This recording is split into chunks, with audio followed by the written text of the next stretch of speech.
Has the Matrix ever contacted you directly? Have you ever got any contact from them, or you can't say? I've had a couple experiences which have certainly been strange. No way. Can you talk about it, or you prefer not to? I've had some invites to some strange places with some strange people. I've had some anonymous messages which I verified to be true, which were scary, I guess you could say.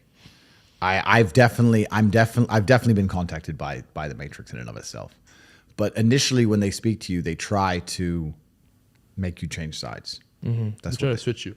Well, they try and get a degree of leverage over you, or they try and bribe you, or they try and get you to sell your soul. Yeah. So they'll try and invite you to a party where you do some degeneracy and they get it on video, or they try and get a threat against you and try and blackmail you, or they try and offer you a whole ton of money for this contract, but you have to be careful what you say now. And you have to, they try very hard initially to get you with without violence. Yeah, without violence. They try with degeneracy. That's what they try. And that's distractions. Yeah. Well, most people's hearts and souls can be bought.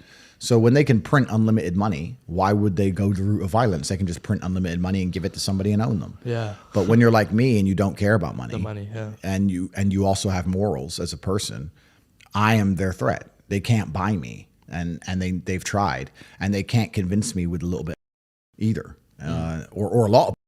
They can't. I'd rather go without. Thank you very much, sir. Thank you.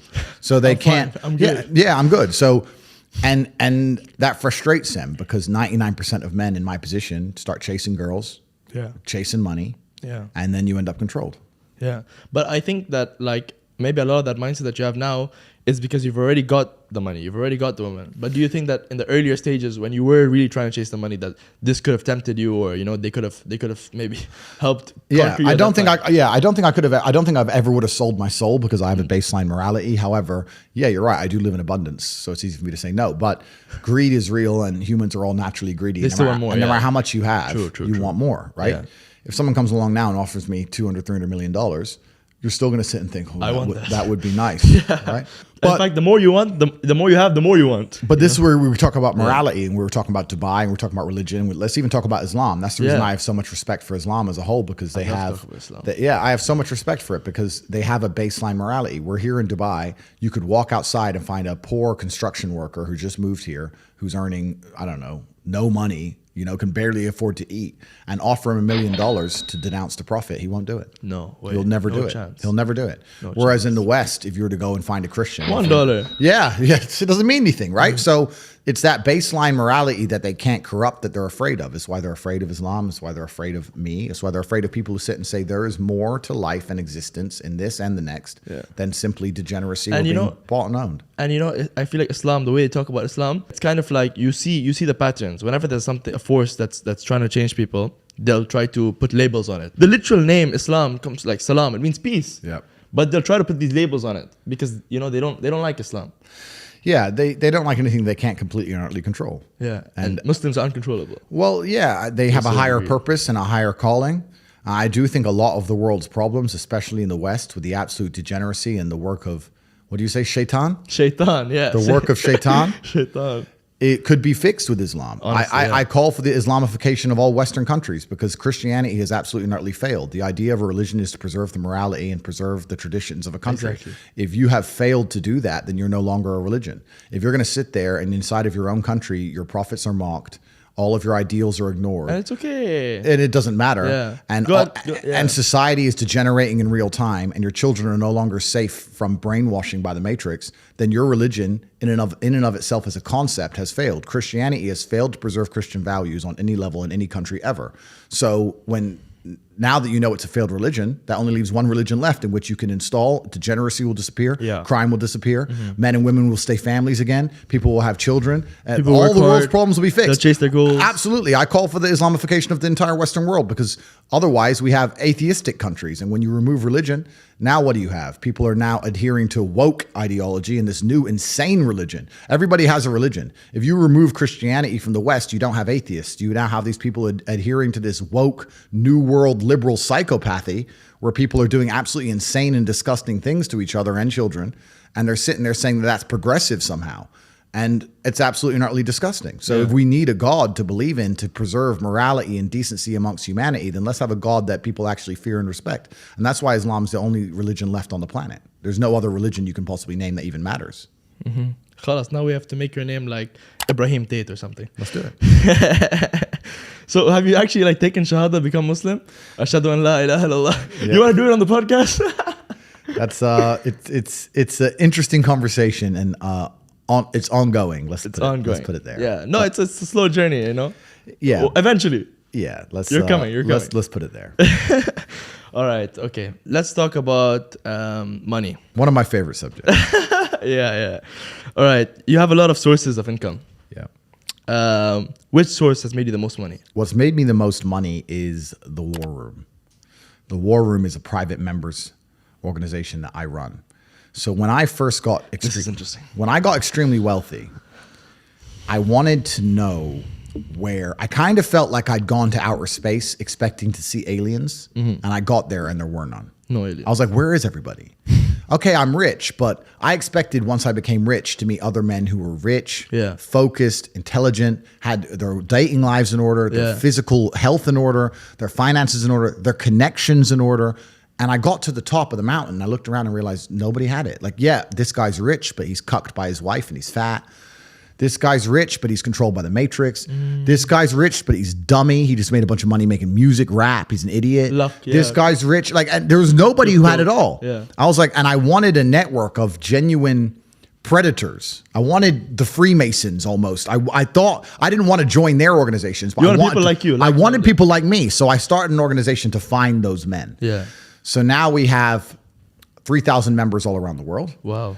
A lot of them are very, very wealthy. A lot of them aren't. We have people who join who are 18-year-old brokies with nothing. That's fine. They spent all their money on joining. That's fine, yeah. Because if you're prepared to listen and learn, then you're in the right place. If you spend all of your time sitting around people who talk about how to become powerful and influential and rich, you're just guess what you're going to end up being? Yeah. Powerful, influential, and rich.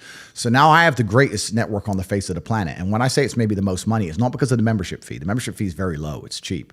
It's because of the opportunities and connections inside of the War Room. And that's why I am ultra competitive, and that's why nobody will ever beat me. If you're an individual and you wake up and think, I want to make my life better, and you spend 8 hours reading a book, that's fine. When I wake up to maybe 25 messages from some of the most influential and rich people on the planet that you've never heard of, telling me, buy this now.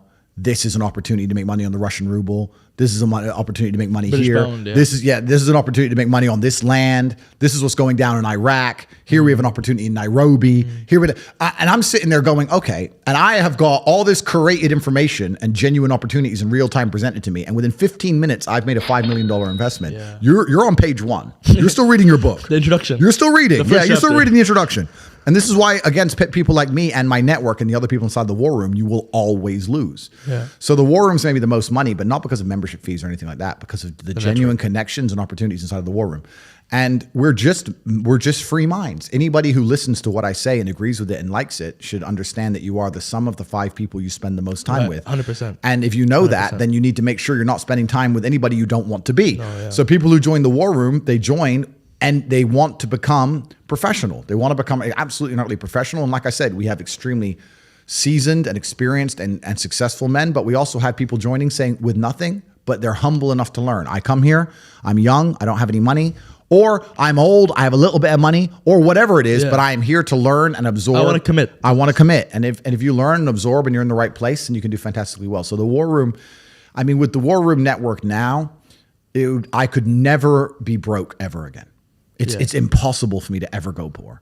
I have access to billions of dollars I could loan from these men because I know they could trust me if they wanted to. I have a place I can sleep in 3,000 different locations around the world in big mansions. If I needed a Lambo, they'd send it to me. If I needed a visa for a country that you can't get a visa for, someone there will have a business to give me an LLC, to give me a visa via their business. If I need a jet, it comes. If I need information on anything, if I need to do a money transfer to Afghanistan, which if anyone's tried, they know how difficult that is. I got a guy who fixes that. Are you good?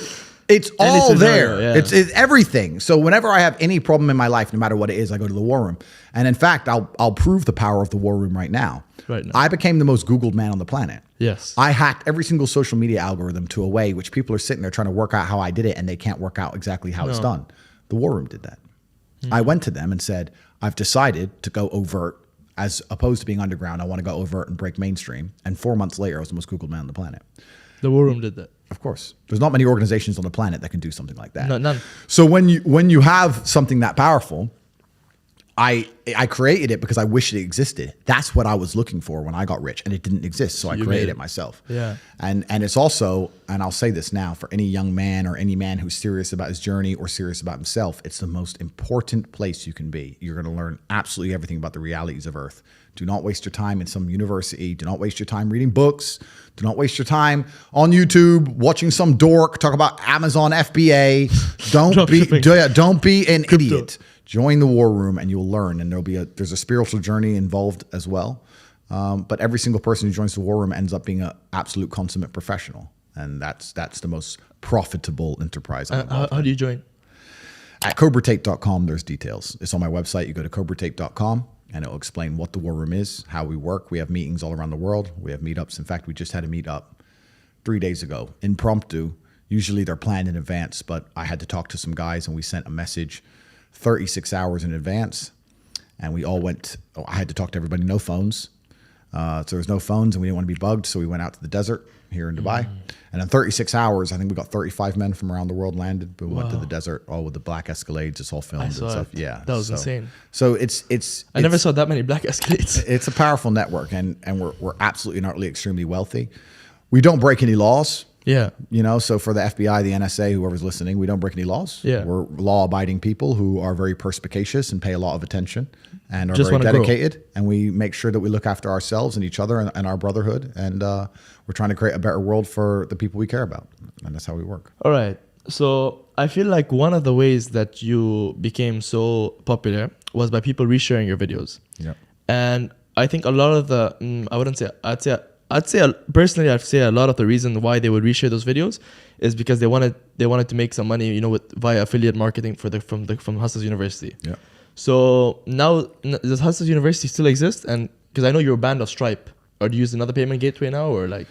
Yeah. So Hustlers University was attacked by the Matrix when they attacked me. I heard Tristan said it's off now. No. So I'll tell you the story. So Hustlers University, firstly, let me explain to the people at home if they don't know what it is. Yeah. I had a school which primarily taught people how to make money online. Okay. The reason I had that school was so that everybody could afford the War Room. So people would come to me and say, I want to be in the War Room, but I can't afford it. So I say, okay, I'll teach you how to make the money to afford it. Nice and simple system. Yeah. So that way I can save anybody. I can save anyone who's inside the Matrix. I can free anybody's mind. You can come to me. Yes, 2 steps, right? So it's $50 a month. Nice and cheap. And we taught modern wealth creation methods. We had some crypto, some stock. We had an affiliate program. We had 18 different ways to make money online. And you had to have nothing to start with. If you had internet and some time, you could make money. So we got up to 175,000 students. That's your largest amount you've made in one month. That's 175,000 students was the peak.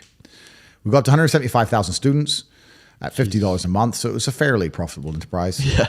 I was like, what? I don't know, 11, 12 million a month or something. So we were doing well, but a lot of that money was obviously reinvested in the teaching, the professors, to school. Like, we were building the largest online educational platform on the planet.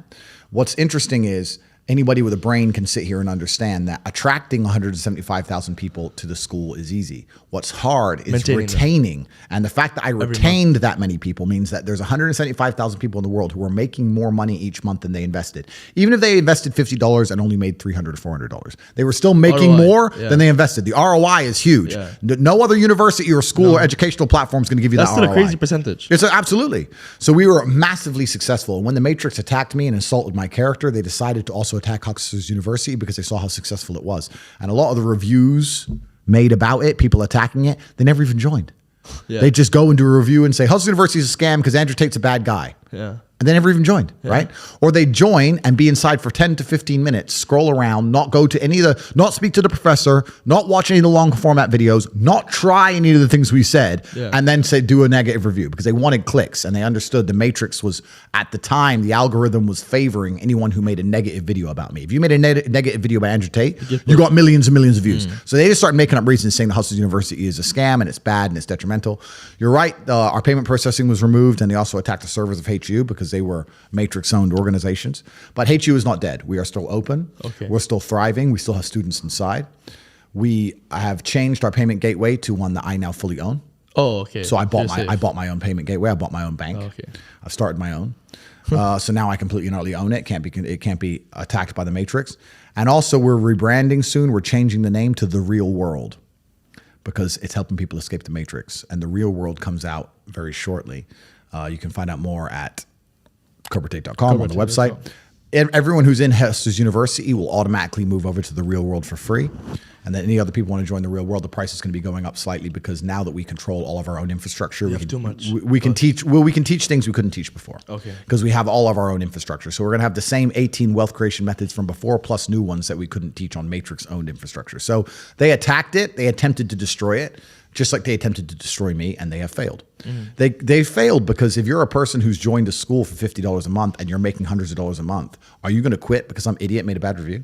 No, of course you're not. Of course not. So we're massively successful because we are competent, and we have zero competition in the world. We're the only school you can join, and the only goal is to make money. The primary goal is make money. We're not trying to make you sit there and do exams for qualification.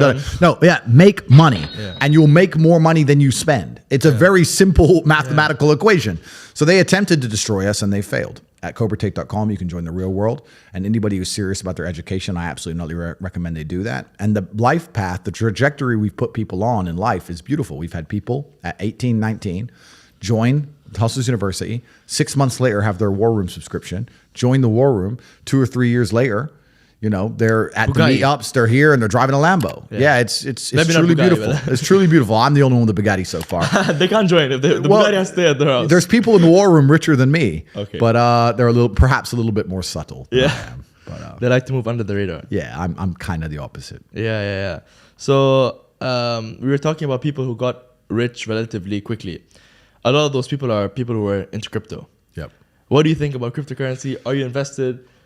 Because, a lot of people, they got rich of doing it. But I feel like to a certain extent, they put in money, it got times 100x. But still, you would think that, okay, if it's so easy, how come people today are still not investing in it?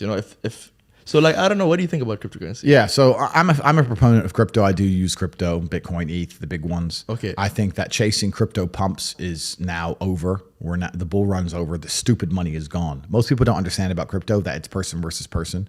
I see they launch these coins and then they start a Telegram community. And then if you go in the community, Discord, if you get in the community, everyone's like, yeah, we're all in this together. No, you're not. No. You're not in this together. If you're buying or if you're selling, if you buy crypto at $1 and then you sell it at $10, someone bought it off you at $10. Yeah. Probably in that same Telegram. Probably in the same Telegram group. So you're literally stealing money from the other people in your community, the other people who believe in the project. You're stealing money from them. It's player versus player. They start these stupid communities so all of you sit there and don't dump so that the developer can dump. Yeah. You're all dummies. All of you guys, you're all dummies. Yeah. It's player versus player. And a lot of the dumb money is now gone. People who were stupid, who believed in all this crap, learned their lesson. They've lost all their money. Yeah. So now the only people left in crypto is the smart money, and that's very, very hard to steal, right? Yeah. So I think that the idea of chasing a pump right now is very foolish. Yeah. I also think that one of the detrimental things about crypto is that it recently made people a bunch of money. Yeah, sure. In the last 2 to 3 years or 6 months, 9 months, whatever it was, the bull run. But the people who made money with crypto didn't learn any real skills. They didn't learn sales. They didn't learn marketing. So didn't learn management. Didn't learn how to deal with stress. Didn't learn how to grow a company. Didn't learn how to deal with taxes. They didn't learn anything. They didn't struggle. Yeah. There was no pain. They bought a coin. They watched it go up. Now they tell the world how smart they are. They think they're a genius. They think they're too good to work, these people. Nah, I'm too smart to work. You don't understand. I know crypto. I bought this coin. My friend, every single coin went up. You're not a genius. Everything went up. All of them went up. You could have bought anything. Yeah, you were in the right place at the right time. You made a little bit of money, but you've learned absolutely zero. And unfortunately, if you have money but no lessons and you're still a dummy, that money is not going to last long and you're going to lose it. And the world we live in now is also hyper expensive. Like you make a couple $100,000 and you think you're rich. You lose 20% the same day. Bro, like inflation. The amount of money you need nowadays to be considered rich is ridiculous. Yeah. I was with Dan Bilzerian a couple weeks ago. And I was telling him how quickly my life has changed. I used to go to a holiday for a week with 500, 600 pounds, right, for the week. Yeah. When Dan messaged me and said, hey, let's hang out, he was in France, I was in Romania. I was like, cool. Yeah. I had some cars in Germany I had trucked over to wait for me there because the roads are nice. I organized my jet from Bucharest to France. I needed a security team to come with me. I hired the security team to come with me. I like to use my Romanian guys, so we had to get a bigger jet to accommodate them. By the time we jetted in with the security team, picked up the cars, everybody, 6 or 7 people needed 5-star hotel rooms. Everybody ate food. I sat and had a meeting with Dan. I took the cars for a spin around the mountains, went to a spa a little bit, jumped back on the jet with the entire security team, put the cars back on a truck to Germany and flew home. So by the time I had a 3-hour meeting with a friend, it cost me 400 grand. Oh my goodness. That's how expensive the world is at the top. Yeah. So when you're sitting there and you've made 200 grand on a crypto pump and you think, oh, yeah, I'm rich. You are a brokey and you haven't even learned any lessons. You're a dummy. So I think crypto's bad for kids because it has a whole bunch of kids out here thinking they don't need to work hard. They don't need to dedicate themselves. They don't need to learn important lessons. They can just chase a pump and win the lottery and it ain't going to happen. That's why you lose all their money. So that's the bad thing about crypto. And that's why I'll sit here right now and do a plug and say, join the real world instead and join Hustlers University instead and learn real lessons that you can apply to anything. So you'll never be broke and have a real network like the War Room. So you can never be broke. Yeah. It doesn't matter if Bitcoin goes to $1 million or zero. I'll make money either way. Yeah. I'll make money either way. Because I have skills and not by day trading, not by that. I'm just going to know things other people don't know before they know them.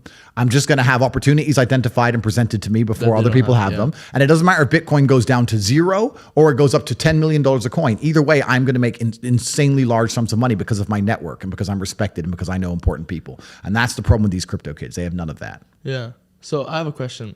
You have a lot of strengths. What would you say are some of your biggest strengths and like some of your biggest skills, some of your biggest weaknesses as Andrew Tate? As Andrew Tate. I'd like to think I'm pretty all encompassing when it comes to strengths. And I've made sure of that. My father had a saying, which is now my saying as I'm the oldest Tate. My unmatched perspicacity coupled with sheer indefatigability makes me a feared opponent in any realm of human endeavor. And I stand by that. I do like to believe I'm a feared opponent in any realm of human endeavor. If someone were to come up to you and say, you have to have a skateboarding competition, but don't worry, the guy you're skateboarding against can't skateboard. You'd be like, cool. And then I turned up. Part of you'd be like, shit. Even I can't even skateboard. But part of you'd be like, Tate. Tate, this guy. Yeah, not this guy. You know, I'm just that guy. He's pretty good. I'm just that guy I'm just good at stuff. Yeah. And nobody wants to compete against me at anything. So I'm good at everything. My weaknesses, I've strongly analyzed my weaknesses. Yeah. In fact, I've sat around with friends of mine and with people who I care about dearly and who care about me back and said, if I had to hurt me, how would I do it? If I decided to do damage to me in my life, how would I do it? Where are my weaknesses? It's been analyzed and talked about and discussed at length. Because you need to do that reflection. You have to know. Most people don't do that. No. Most people don't say, if someone wanted to ruin my life, how would they ruin it? Yeah. So I know all of my weaknesses. I know all my weak points. Obviously, I defend and guard them the best you can, but obviously not everything can be completely defended and guarded. I know what they are. I'm not going to advertise them to the feral psychopaths of Earth. Okay. But I think in terms of how difficult a target on Earth is, I'm certainly one of the top hardest people on Earth to damage, whether emotionally, psychologically, physically, etc. I'm extremely difficult to damage because I live a reality in which I'm very conscious of these things, paranoid perhaps, and I'm hard to get to. Most men, you can just steal his girlfriend. Most men, you just steal his chick. You steal his chick or just run up on him when he goes to the chicken chip shop. And most men are so easy to hurt. Most men you can just lie about in the media, matrix attack them, and they'll have a mental breakdown. Most men are so absolutely not mentally weak. They'll say sorry. They'll cry. I did none of that stuff, right? Most men, you can just message you can just get a famous guy with a blue tick to message his girl and bam. Before you know it, she's in his bed talking about how that man.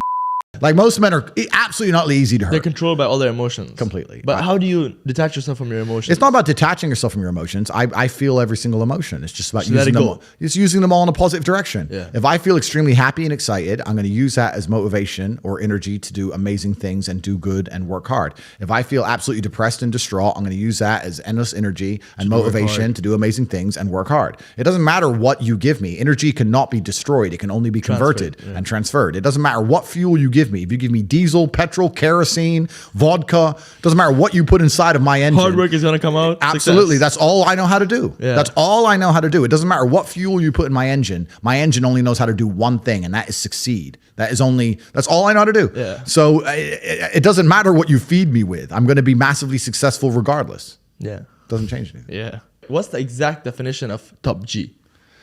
Top G, top striker. Yeah.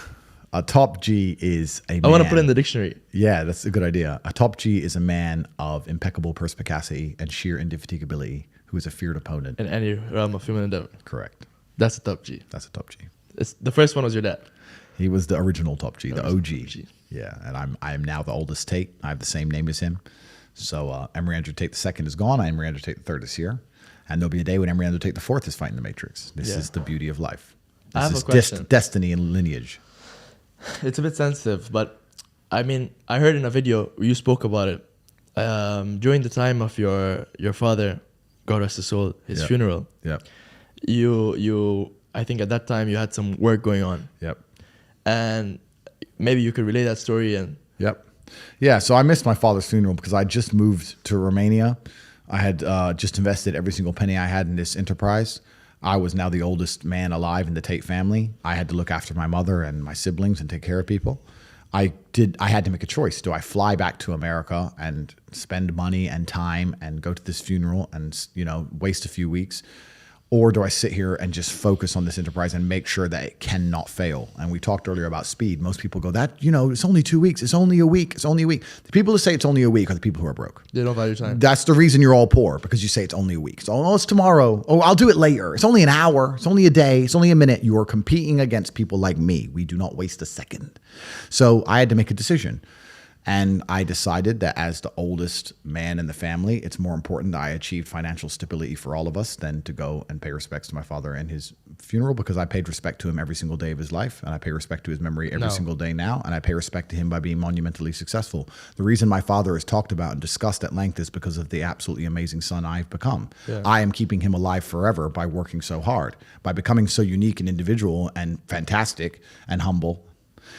The world asks me about my upbringings, and then my father's memory is kept alive. So I know I made the right decision, and I know he's happy with the decision I made. Yeah. A lot of people would have gotten emotional and decided, I had to go to the funeral and had a breakdown and went to the funeral and been sad, et cetera, et cetera. And you did what your dad thought. I did what I was taught to do, which is perform.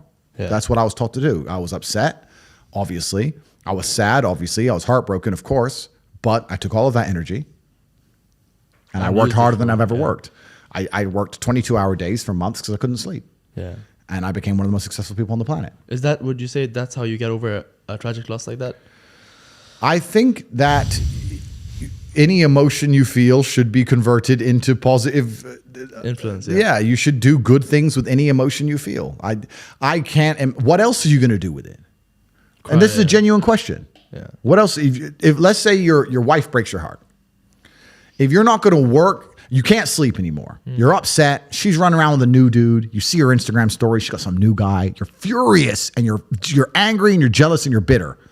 You have all of this inside of you, but you're not going to go to the gym and work hard and become so fantastically in shape and so rich and so powerful that no girl ever leaves you again. You're not going to do that. No. What are you going to do with it? Text her? Try and explain to her? She doesn't care. Like you can write the most perfect English. You can write the most beautiful words ever constructed. Forget Shakespeare. You can do. It doesn't matter. She doesn't care. She just doesn't care. She's distracted. She forgot about you. She forgot about you. So what are you going to do with all of that inside of you if it's not positive? Well, it's going to consume you, and you're going to end up self-destructive, or you're going to embarrass yourself, or you can take all of that and put yourself in a position where it never happens to you again. Yeah. Those are the choices. So. What's the most intelligent choice to make? Yeah. I don't understand how many humans function in the world today. I don't get people who don't think like me. I don't understand it. I'm like, well, then how have you survived this long? Life is hard. Life is difficult. Maybe I've just been unlucky, which I don't believe in, but I've had so much trauma and bad events and negativity and stress and all these things that have happened to me. And I've used all of it to be monumentally successful. If I wasn't that way inclined with the workload that God put on my shoulders, I'd just be in a ditch somewhere. Yeah. I just would have killed myself by now. Yeah. Like, I don't understand how people are functioning. If you're not thinking like me and you're going through life with any other mindset, you've been extremely fortunate that God smiled on you and allowed you to sit around most of the time doing jack shit, and you have yet to be punished for that. Yeah. I could never have lived that life. If I was a bit lazy or a bit, or I was a bit of a snake, or if I lied to people, I'd be dead by now. Yeah. Like, so a lot of these people are just absolutely and utterly blessed by God that they managed to go through life with such a non-competitive mindset, and they're still breathing. Like, I don't understand how people can think any other way. Yeah. I've spoken to dudes and like, yeah, you know, I had a bad couple months. Why? My girl left me. You've wasted months. You've wasted months over some. Like you had think of how much God loves you to have given you the grace and given you the opportunity to waste months of human time over some chick.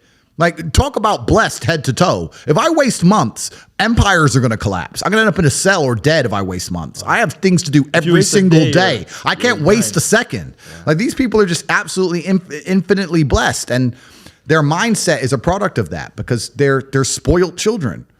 Absolutely spoiled children. If you're going through life with any other mindset besides a hyper competitive one, where you are capable of competing with some of the most dangerous men on the planet in all their forms, me and my network, and also my competitors.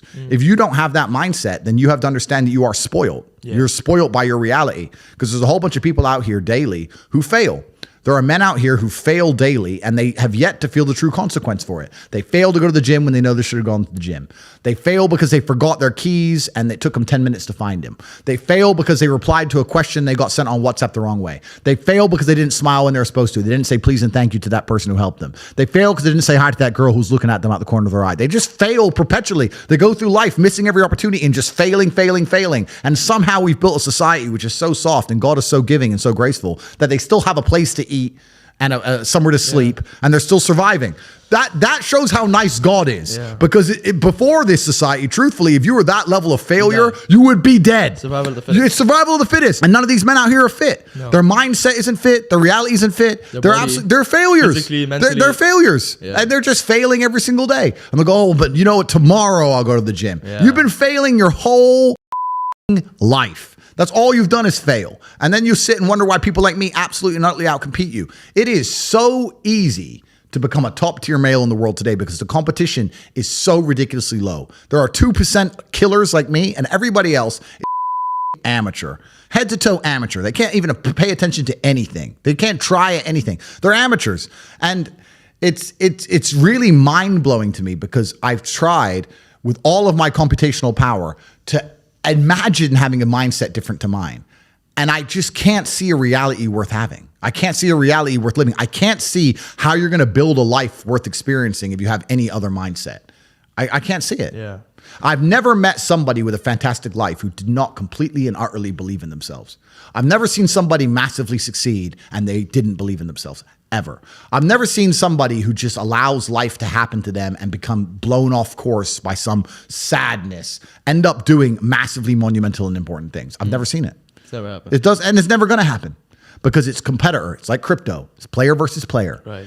And there's people like me out here. So when that breaks your heart and you take a few months off and she ends up on my jet and I get rid of her and I don't give a shit. It was because you never took those months off. You were always working. Yeah, that's right. And if she leaves me afterwards, let's say she just likes to leave men, more. I don't care. Yeah. I'm still working. You're still crying. You can't possibly ever beat me. I'll continue to beat you into eternity, as will my bloodline. You will sit and pay the price for the rest of your human years. Even your ancestors above you are disappointed in you, and your offspring for the rest of your lineage will look up and say, my great-great-great-grandfather was a loser because I broke his heart, and now we've been broke ever since. Yeah.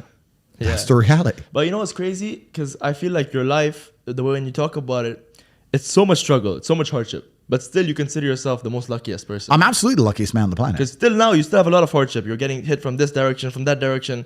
You know what I mean? So how do you, first of all, if you could mention some of the moments where you were really struggling in your life, where you were really like in threats and you were like really stuck, and how you consider yourself lucky even despite all this. I'll tell you why I'm absolutely lucky. And I don't want to give too many details away, but in my previous life, I was certainly living, I knew some very dangerous people. I've done some dangerous things. There's been a few expose documentaries on the kind of things I was involved in previously.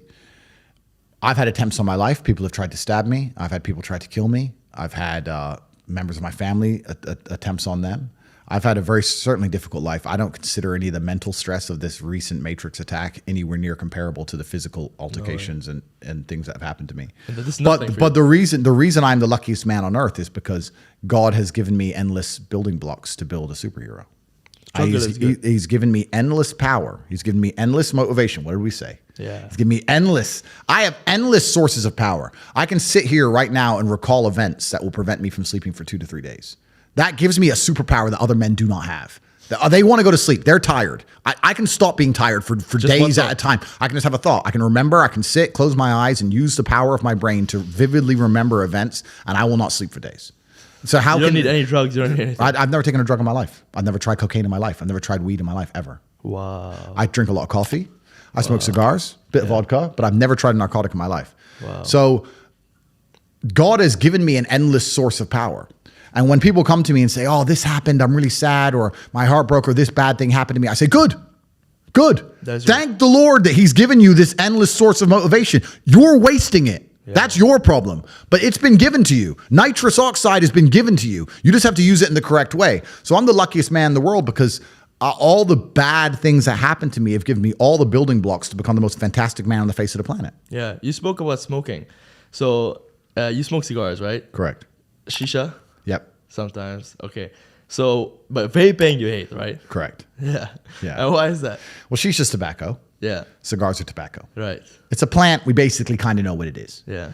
I don't smoke weed at all, but I kind of get it's a plant, whatever. Yeah. Right. But it's escapism. I'd say there's a difference. I'd say that tobacco is like more like a stimulant, and I'd say that weed is more of an intoxicant. Correct. Well, the reason I don't touch any narcotics at all is because firstly, I was a professional athlete and my blood was tested. Okay. I'm now 35 years old without ever having tried a drug ever. Is there any point in starting now? No. Like I've lived my whole life without ever trying these things. Why start now? Yeah. Also, when I look at some of the most degenerate, stupid, ridiculous people on the planet, they're all drug users. They all use drugs. It's not very often I meet a man who's completely head to toe, has his life in order, and he likes drugs. A lot of rich people take cocaine, yes, and I do know them and some of them, but I still think they'd be better without cocaine. Yeah. You know, that's just genuinely a vice. But if you go to a festival full of brokies, full of peasants and peons, full of people who don't try very hard at life, and they sit there and they idolize these false idols given to them by the Matrix, and they stand in a crowd full of millions of other people like an insignificant peasant and jump up and down, wow, Diplo, wow, whoever. Escapism, yeah, just complete peasant mindset. If you look at these people and say, do you like drugs? Guess what they say? I love it. Oh, yeah. So I don't want to go anywhere near the peasantry, right? Yeah. So, because that's what it is. It's disgusting and it's peasantry. So that's why I don't take drugs. And the reason I don't like vape is because I don't think that vape is even remotely natural. Because a tobacco is a plant, okay, cool. But if you manage to put chemicals inside of a little container that tastes like blueberry ice. Yeah. What even is blueberry ice? Yeah. It's not even a flavor. It's just words. Yeah. And then you taste it and you go, that does taste like blueberry ice. Yeah. And how did they made it? How did they pull that off? Yeah. I can't believe it's possibly good for me. Add in the price that it cost. Add in the fact that it cost $1. And comes deep from the heart of China. Like you think they give a shit about the West just puffing away on this petrochemical? They don't care. They're happy. Yeah. So if you're gonna smoke, at least smoke something. It was grown. Yeah. And it's kind of I'd say like they say. I mean, they say the devil you know is better than the devil you don't. Yes. And with tobacco, I mean, there's scientific studies about what it is, but with vape, we don't really know what's the problem. Well, the reason I smoke is not because I'm addicted, because I have an iron mind and I can blink and cure my brain and stop smoking completely. In fact, there's certain places I go to in the world where I don't smoke for months at a time. I'm not addicted to anything. The reason I smoke is because nicotine is good for your testosterone level. Okay. That's the reason I smoke. I smoke because I like the drug of nicotine, because nicotine is actually positive. The reason I drink coffee is not because I'm addicted, because caffeine is a miracle drug. Yeah. Caffeine it's good for your heart. Caffeine's a miracle. Yeah. I drink endless coffee. And of course the Matrix will come along and say, too much coffee is bad for you, too much meat's bad for you. They say anything to make you weak and stupid. Yeah. Caffeine, people don't understand that coffee changed the world. Before coffee and caffeine, we were we were living our lives in rhythm with the sun. We got up when the sun came up, we went down when the sun came down. We couldn't go against that. We didn't go against it very much. With the Industrial Revolution and caffeine, the introduction of caffeine, we now had night shifts, we now had double shifts. Think about this. If a job introduces a coffee break, if a company says, stop working and drink this coffee, that's because the coffee you have is worth the time they let you not work, because you make up for it plus some. That's how powerful it is. And what's actually interesting about me is when I think back, my entire reality is caffeinated. I haven't been awake without caffeine in years. Yeah. I drink coffee every single day. So I thought about this and I thought, maybe life's better without caffeine. So I took a week off of coffee. Yeah. and there was zero advantage. I didn't sleep any better. Yeah. I felt pissed off. I didn't feel like I could focus as well.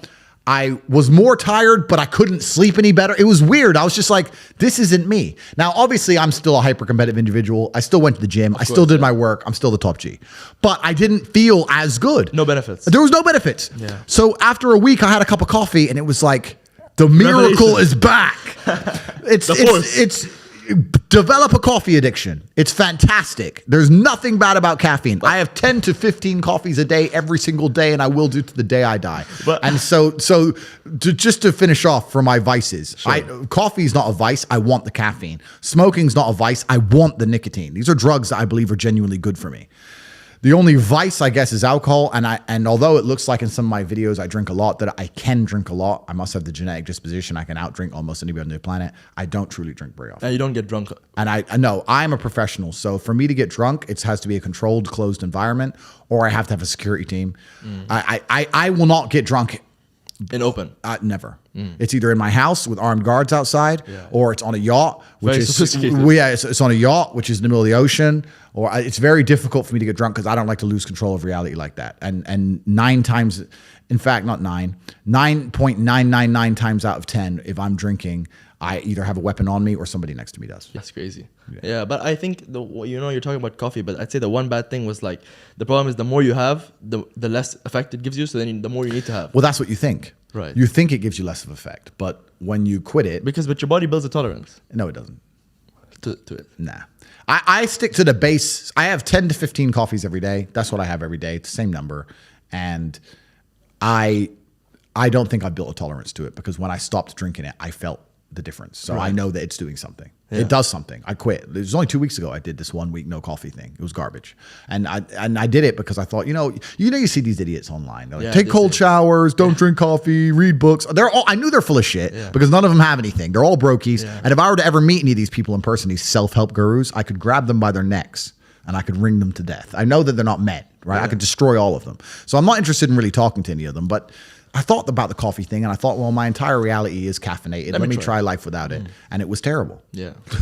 Coffee is a gift from God. Caffeine is beautiful, as is nicotine. Ingest as much as possible. And for any doctor who says that it's unhealthy, meet me in the cage and we'll talk about health. Because if I can still beat the shit out of you, then I don't want to hear your opinions on health. Health, yeah. Because I think I'll do just fine against any doctor who said coffee is a bad idea. So, you talk a lot about gym. There's a lot of, maybe you'd say like top Gs or like big people who have made it in life, career-wise, money-wise, who have never been to the gym. You look at like, for example, someone like Elon Musk, like quite chubby, or like, for example, not like he was a good person, but like Pablo Escobar made a lot of money, big fat guy. A lot of the people who've made a lot of money. I love gym. Yeah. I believe it's like really good. I go almost every day. Yeah. But for like 2 years. But like, what about these other people who made it without? Yeah, firstly, I have nothing bad to say about Elon because Elon's top E, right? I got to show respect where it's due. Top G, Elon. Yeah, he's top E. But I think that a strong body is a strong mind. Yeah. I think that going to the gym is important for your mental health. It is for me anyway. I train absolutely every single day. I am not on any kind of steroid. I'm not on TRT. I'm not on testosterone replacement therapy. Yeah. I'm not on any kind of pill. I don't even take creatine. I don't take protein powder. Nothing. And a lot of people don't believe that about me. A lot of people say, oh, because there's pictures of me where I'm a big guy. Yeah. I look a bit skinny in a shirt, but they look at me without a shirt on. They're like, wow, you're big. What are you taking, bro? Ripped, yeah. What are you taking? I'm like, what's your cycle? Coffee, cigars, a lot of meat, and hard training. Yeah. And I'm 35 and I've never had a single injection in my body ever. God is my witness. And I say this on podcasts because there's some people who believe I'm not natural for some reason. And it's kind of a compliment. But they believe I'm not natural. And I say this now openly. So if I ever get busted doing these things, you can sit and call me up on it. True. I mean, Logan Paul is a steroid head. He's a big, I've told him before I'll fight him if he can piss in a cup, but he can't because he's massively addicted to steroids. Me and him were back and forth. It's a long story with him. And he was kind of cool. And then when the Matrix attacked me, he cucked out and became a complete But like he's talking about a boxing match. Yeah, you have to pass a drugs test. Because if I start taking drugs like you are, Logan, I'll be an animal. I'm God's favorite, right? I'm an animal already. Imagine I was taking drugs on top. Jeez. I'd be an animal. So he's sitting there injecting himself to just get a little bit of muscle. But I never take anything. I've never taken anything. And I say that God is my witness. So I just train hard. And I only train for maybe 45 minutes to an hour each day. Every single morning is one of the first things I do. I wake up and I train. And what's amazing is I never feel like doing it. I never want to do it. I wake up and I have work to do. My phone's going off. I got a busy day. I have to do stuff. I'm in a big mansion. There's a Lambo outside. There's a nice pool. There's 3 chicks in bikinis chilling. Yeah. They're like, hey, breakfast is ready. And I'm like, nope. I'm going to train. And I don't want to, but I still do it because that's the part of being a man. It's doing what you don't want to do. Yeah, no, I totally agree. So I want to ask you now, give me a few stories. I love your stories. Craziest story involving a girl, craziest fight story, craziest thing you ever saw, and the last one, if you can give me a crazy story which you've never mentioned before, ever. All my stories are very long. That's the problem. They're all like they're all like 30 minutes long. They're podcasts of their own. They're podcasts on their own. What was the first one? The first one was craziest story involving a girl. I've told this story before, I think somewhere. You have to find it. It was when I first went to Romania. I was in a town called Constanta, and there was a girl there who I met who was truly beautiful. She was Ukrainian, and to tell the story properly is so long. It takes half an hour to get the context. Okay, should we skip that one then? No, it takes half an hour to get the context. But basically, it's the story of how me and her were talking, and she was trying to get information out of me, and I was paranoid and didn't want to give her too much information, but she liked me, and I styled it off, and I worked out that she was working for the club, and she was getting everyone to spend a whole bunch of money all the time. And I'm the only guy who didn't spend money on her, and we ended up having a summer of love. But it's an interesting story when it's told properly in its entirety. Yeah, because it's weird. It's a strange one, yeah. And I tell you what we should do. I'll tell the overview of all the 5 stories, and then we'll, in the comments, to people who want to hear which story they want to hear the most, I'll do a nice 45-minute explanation of the story in depth. So the craziest story involving a girl was her, but she was a very interesting case because it showed the power of female manipulation. In fact, I've changed my mind. I'm going to tell the story. So I'm in Constanta, Romania, right? I'm in Romania. I was there. This is maybe 8 or 9 years ago. At the time, there weren't so many foreigners who went there. I was in a club, and there was an absolutely beautiful girl, and I went over to her and said, hello, it's nice to meet you. You're absolutely gorgeous. And start talking to her back and forth. And I said, can I buy you a drink? And she said, yes, I'd like this bottle of champagne. And at the time, I didn't have the kind of money I had now. So I said, I'm sorry, I'm not going to buy you a bottle of champagne. I don't normally drink champagne. I've bought this.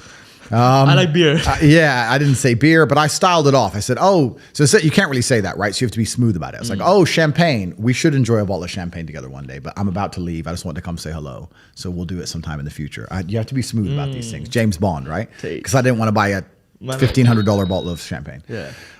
So I styled it off, got her number, left. We're texting back and forth. She seemed like a really nice girl. Absolutely and utterly beautiful. My standards are ridiculously high because I'm not a peasant like everybody else. I'm only associating with women. I heard only blondes. I can have anything I want. And I kind of like when they all match. So I live with very, very high standards. So she was truly beautiful. The next day I met her. We had lunch. And again, she tried to kind of hint at this drink. And again, I styled it off. That night, I saw her on another man's table, and they were buying all this champagne. And I was kind of a little bit annoyed because I thought I bagged like a really beautiful girl, and she's now on this table, and all this champagne's coming. It's like, whatever, it is what it is. I left it. I still text her a little bit back and forth. And it became this running joke. She was like, why won't you buy me a single bottle of champagne? You're a man. Why won't you buy a single bottle of champagne? And she was also she was quite inquisitive. She was like, so what's your job? What are you doing here? She was trying to ask me lots of questions, and I wouldn't answer any of them. I'd always style it off with a clever answer. Yeah. Like, what's your job? It's like, oh, I'm a priest or blah, blah, blah. So, yeah, we ended up becoming really good friends throughout the summer. And eventually she came open to the fact that she's there specifically to make men spend money. And she had a script, and she said, you're the only, when she drunk a little bit of champagne that night, to be fair, she was a little bit drunk. She said, you're the only man I've ever met who didn't, you're the only man I've ever met who didn't follow my script, Andrew. I said, what's the script? And she showed me it was Facebook at the time. She showed me in her Facebook inbox, the man would get her number. They'd meet the next day.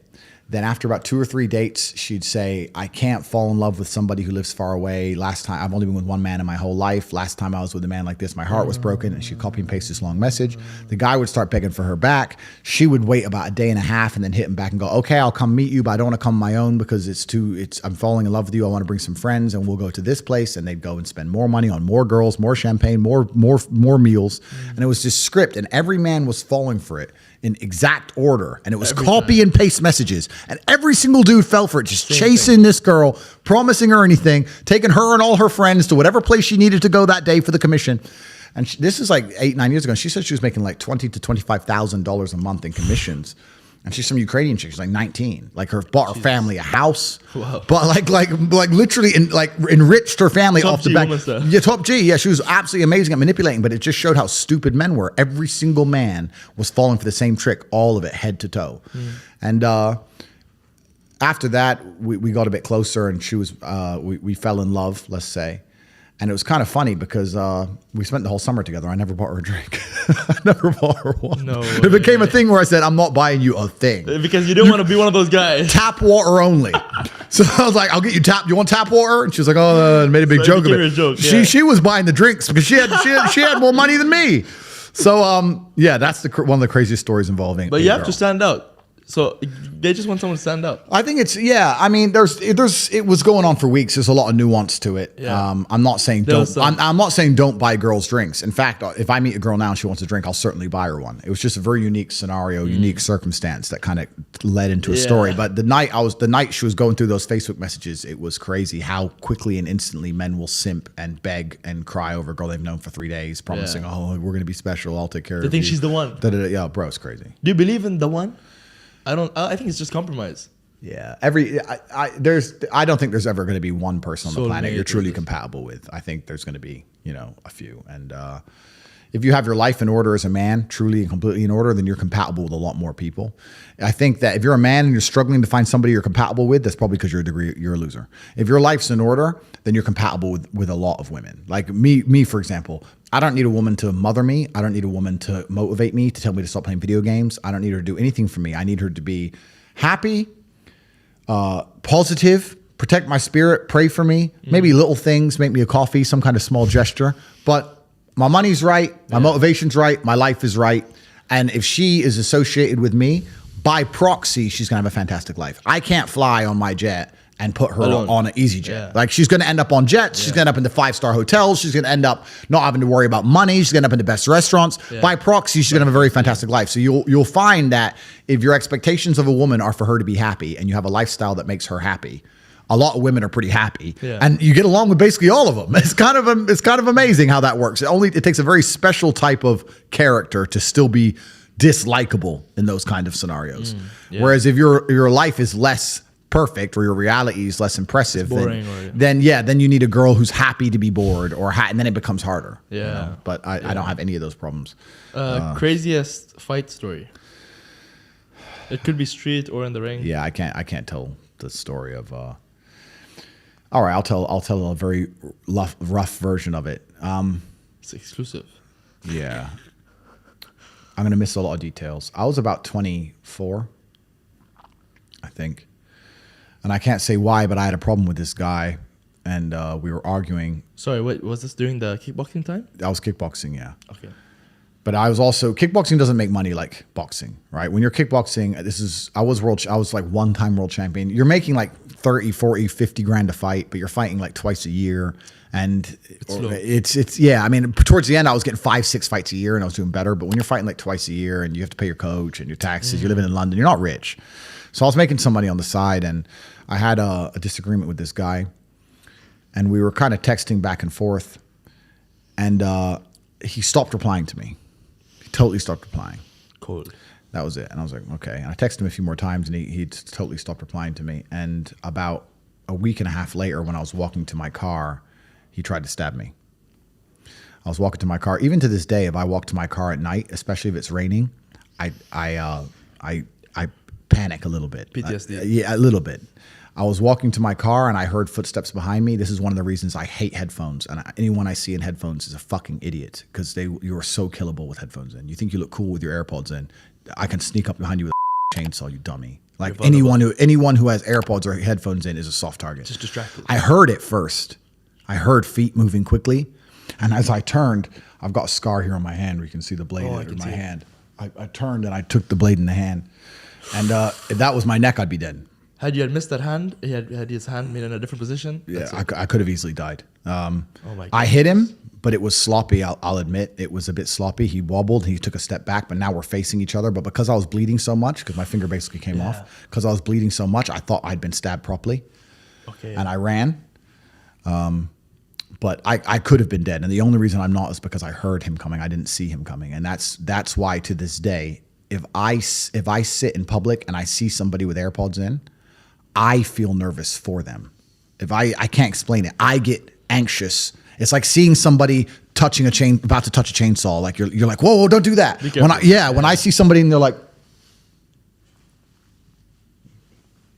I'm like, you are so killable. They're walking through the street like this. Yeah, like dude, just it's unbelievable because I heard it coming. And if I walk to cars at night on my own now, especially if it's raining, I have to check back and that thing. So that was a story. But that's not a fight. That's the thing about the real world, is that the real world is violent, and you'll often see that the idea of fighting is misunderstood. Even now in the war in Ukraine, I guarantee most of the men who got killed were never in a fight. You're doing your job. They never saw it coming. You didn't stand a chance. They didn't even know they're dead, right? You're doing your job and bang. Yeah. Very few were in a fight and then died. Yeah. Less than combat. Less than 5%. The truth is about the world and violence is that there's very rarely combat. If he would have got me in my neck, I was a world champion kickboxer. What combat would there have been? I would be dead. How many muscles you have? I would have died. Yeah. So the idea of fighting is misunderstood. The world is a violent place, and violence is never fair. Yeah. And anyone who says, "Oh, I do jiu-jitsu," that you're a dummy, because if somebody wants you dead, they will kill you. They will kill you. And I'm lucky there was only him. Like nowadays they come in groups of 10, and then you die. Yeah, 100%. That's it. You will die. And that's why I am the way I am, and that's why I also understand there's not a man on the planet who I couldn't get if I didn't want to get him. If somebody hurt my family, I could get him. There's not a man on the planet I could not get. And I know, and I also know there's men in the world today who are thinking we'll try and get Tate. There are groups of men who wake up each day and they don't want me to breathe anymore. And you have to anticipate that and do your very, very best to prepare for that. The world is a dangerous place. The world is a dark place, and there are people out there that are evil. And I don't think many people actually understand how truly evil some men can be. It's inside of us. And yeah, that's my fight story. But I don't like the idea of fighting, especially on the street. I will do my absolute best to avoid and de-escalate. And if it gets past the point of de-escalation, then it goes to pure violence for me. I don't believe in fair fights. I don't believe in, hey, bro, see you outside. I don't believe in any of that shit. I'll pull the strap and just end all. I'm not playing games with anybody, because it's winners and losers. Yeah, exactly. Honestly, yeah. So one of the most recent interviews you did, it got very heated. It was like the Piers Morgan interview. Yeah. And a lot of those clips are going viral. I feel like it was a complete very unorganized. Yeah. He never let you speak. Yeah. So what are your thoughts on that whole thing? Because that's like the most recently, like the biggest interview. Yeah, it was an attempted character assassination.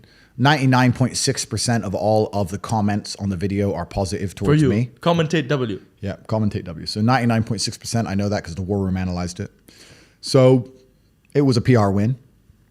I was deliberately softer than I could have been. I could have destroyed him. But the Matrix is looking for new reasons to attack me, and I'm not going to give them rope to attempt to hang me with. So I knew that was a Matrix-led attack. Because you were very silent. Yeah, it was a Matrix-led attack, and I adjusted accordingly. And it turned out to be a massive PR victory for me. Yeah. So thank you very much, Piers Morgan. I win. You did it well. I win. Yeah, you won. Why would you? That's why you agreed to do it, right? You knew I knew it was a trap. Yeah. Yeah, I knew it was a setup, of course. Like your dad said, I let their lies. Yeah, I allow manipulation to find out where my enemy wants me to go. Then I use my mind to break the trap and punish the perpetrators. That's another one of his quotes, and he's absolutely not right. I still do that to this day. I'll sit and watch the news head to toe. I'll watch it. New variant. Be afraid of the new variant. I need 17 injections. Okay, let me see here. Let me watch this head to toe. I'll watch all of it. I'll understand. I allow manipulation to find out where the enemy wants me to go. That's what they want you to think. And because if you don't know where they want you to go, you might end up there on accident. And you don't know where you should be on the other side. Correct, right? If you completely ignore the enemy's attacks to manipulate you, you might end up where they want you to be on accident. Yeah. Right? So I watch it. What do you want me to believe? Let me watch it. Okay, I understand. This is what you want. Okay. Bullshit. Damn. Next. Not doing that. I'm the opposite. Completely. You have to allow manipulation to find out where your enemy wants me to go, and then use your mind to break the trap. So I allow people to try all the time, so I can understand their aims and goals very, very effectively. I have to understand exactly what they're trying to get out of me so that I can make sure that they fail. Yeah. So, we talked a lot about your dad on this podcast, and you've talked about him a lot. But about your mom, what role did she play in your life? My mother's a fantastic mother. Yeah. She was she's still alive. Still alive. You yeah. still see her? Yeah, absolutely. Yeah, I take care of her. She's rich now. Yeah. I send her money and she panics. She's like, "There's too much." Oh, she has like a panic attack. I'm like, "Chill. buy a Lambo. Yeah, she's good. She was a good mother. How does she feel about where you are now with all this commotion? She's enormously proud of me. She always knew I'd end up here. You know, I remind her of my dad. She knew who I was going to be. Revolutionary. Yeah, but she was enormously proud of me. But she doesn't ever give me any kind of advice in any way. No. I'm the man, right, of the house. I'm old and big enough now. She doesn't call me really with, I think you should, or it's very much like moral support. Yeah. Are you okay? Yeah. Top G. Don't worry about it. I got it. Okay. I hope you know what you're doing. I know what I'm doing. You would never, in any case, you would never like show her any like weakness or any like, you'd just be like. Yeah, I mean, I love my mother with all my heart. She has no guidance she can possibly give me. She's an old lady. Yeah. What can she tell me about the realities of earth and violence? And I'm glad she's been shielded from all those things. She doesn't know anything. She just knows that her son is monumentally successful. And I don't want her to ever be worried. I didn't even tell her when this happened. I don't want her to worry about me. I want her to just live a happy experience. I think that's one of the big differences between men and women. When I was saying earlier about how men need struggle and happiness doesn't matter, I'd actually argue the contrary for women. I think that women who are not happy are not very feminine, and that they become masculinized and bitter. And I think it's important for a woman to live a happy reality. I think women should be happy. I think that their job inside of a relationship with a man quite often is to be a beacon of light and to be sunshine and to be a cheerleader.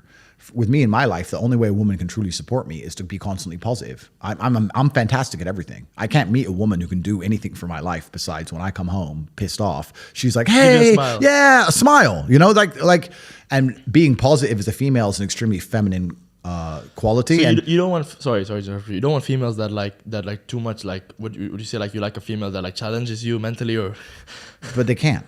Yeah. But I mean like ask you questions or like. No, I'd love to have a conversation with my partner about interesting things.